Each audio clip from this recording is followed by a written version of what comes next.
convocats un poquet abans, a les 7, donat que hi havia regidors que m'havien demanat si era possible convocar-lo abans per eixir de viatge, però sembla que també l'hora ha vingut bé a l'assistència al ple, en què replantejarem l'horari per a futures convocatòries. Cal una breu explicació de la convocatòria d'este ple, que com he dit abans és extraordinari però no urgent perquè s'ha convocat en els terminis que legalment estan previstos. L'explicació és la següent. Nosaltres dilluns la setmana passada havíem de justificar a la Diputació una sèrie de requisits, entre ells estar al corrent de les nostres obligacions, de les obligacions tributàries, de les obligacions amb Hisenda, i Hisenda ens denega el certificat perquè no estàvem al corrent. De fet, el que hi havia era un deute de vora 50.000 euros que estava pràcticament en tràmit d'executiva. El deute és major, el deute ascendeix a 80.000 euros o prop de 80.000 euros, el que passa que el tràmit d'executiva eren vora 50.000 euros, és a dir, estaven en risc de ser embargats. El pitjor de tot no és el risc d'estar embargats, el pitjor de tot és que sense aquest certificat no podíem enviar, o sense aquest certificat estem en risc de perdre la subvenció de 254.000 euros que ens dona la Diputació. Això és el que s'intentava evitar amb la presentació, amb l'aprovació d'esta modificació de crèdits per a dotar una partida destinada a pagar aquest deute i al més prompte possible poder sol·licitar el certificat d'estar al corrent. No volíem arriscar, per qüestió de temps, no volíem arriscar en convocar o esperar-nos a bé al ple extraordinari o bé convocar una comissió informativa.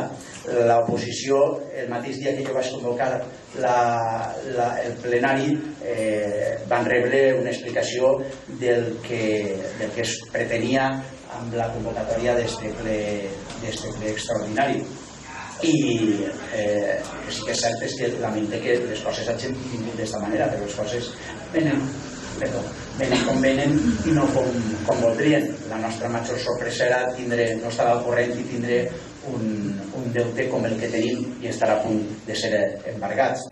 Una volta convocat el ple i feta la modificació de crèdits o plantejada la modificació de crèdits, el que se porta a este ple són altres qüestions, com és la de l'ampliació de la partida pressupostària per a serveis socials. Entenem que això és una prioritat de l'actual govern, en la que estaran també d'acord els partits de l'oposició, perquè és una necessitat imperiosíssima. Tots els dies venen moltíssimes persones amb necessitats urgentíssimes i amb el pressupost actual no donàvem compliment a les obligacions que té el municipi respecte a les persones que pitjor ho estan passant. En aquest sentit, el que hem plantejat és una modificació de crèdits augmentant la partida de serveis socials en 15.000 euros destinada a programes d'emergència. Res més. Algun regidor vol fer ús de la paraula? Sí, gràcies. Bona vespre a tots. Gràcies, senyor alcalde. En quant a la modificació de crèdits que se fa, nosaltres la recolzarem i la votarem a favor, la modificació de crèdit, perquè així ens pareix, però sí que he de donar algunes explicacions en relació al que comenta vostè del deute i dels embargaments. El primer que he de dir és que a la Confederació Hidrogràfica del Xúquer, que és la que cobra a la comunitat de Vertix, del carrer Ixet, anava presentant unes liquidacions d'alrededor de 16.000 euros a l'any, anava presentant. Fins que arriba l'any 2010 i en vez de presentar una liquidació de 16.000 euros, l'ha presentat de 87.000 euros. A tots els pobles els incrementant el percentatge, però al poble de Foios, si tinc així les liquidacions, en vez de ser de 16.000 euros, i aquesta liquidació l'any 2010 ve, que ve en 2011, ve per valor de 87.000 euros. Entonces es convoca una reunió urgent d'esta comunitat i tots els pobles presentem un recurs a aquesta liquidació, perquè el que no era normal és que perquè hi haguera un coeficient, que era el coeficient K3, que me pareix que és, parle de memòria, el selenio estava, els vertics nostres, o sigui, de tota la conca, estaven massa alts el valor del selenio, se proposara aquesta denúncia O sigui, se proposava aquest cànon i contemplar aquesta denúncia que passarà de 16.000 a 87.000. Què es va fer en aquell moment?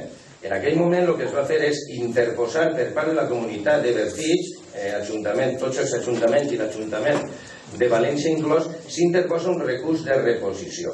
I aquest recurs de reposició, a més tinc així jo tota la documentació que l'ha anat recuperant, i aquest recurs de reposició després ve desestimat. I després el que es fa és una reclamació econòmica administrativa davant del Tribunal Econòmic Administratiu de la Comunitat Valenciana perquè no estaven d'acord. El que estava clar és que mentre estava el recurs i mentre estava sol, ningú anava a pagar. Ningú anava a pagar.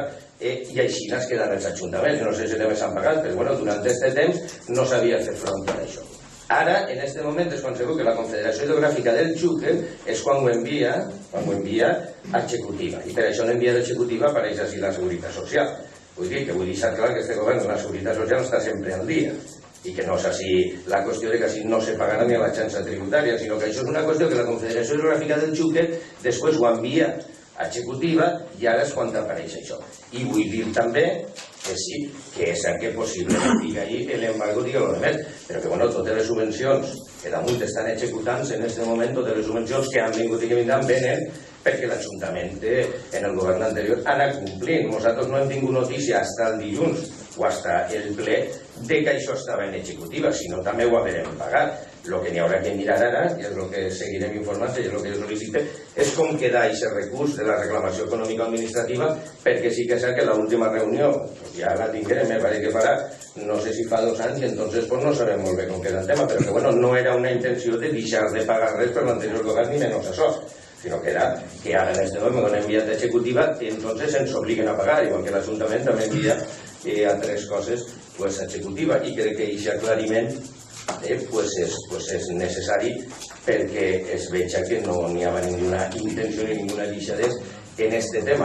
I gran part del deute que es comenta és d'aquest any 2010 en el que es va fer una liquidació de 87.000 euros en la que ningú estàvem d'acord. Aquesta és l'explicació que hauria de donar. Gràcies. M'imagino que això tindrà molta més història que simplement el fet que ha arribat una liquidació executiva i estem a punt d'embargar-nos. De fet, els cànons que se deuen són des del 2007, s'aprovaven en el 2006, en el 2006 el primer cànon, el 2006 sí que està pagat, estarà en el 2007 o el 2008, 2 anys després, però després hi ha liquidacions tots els anys. Tots els anys ha hagut liquidacions d'aquest cànon. No sé exactament si en algun any en concret ha hagut una liquidació extraordinària de 80.000 euros. Pot ser també, però tots els anys ha hagut cànons corresponents anuals que variaven entre 18 o han variat de 18 a 20.000 euros per any. I el que vostè comenta d'una sanció que se li posa a l'Ajuntament per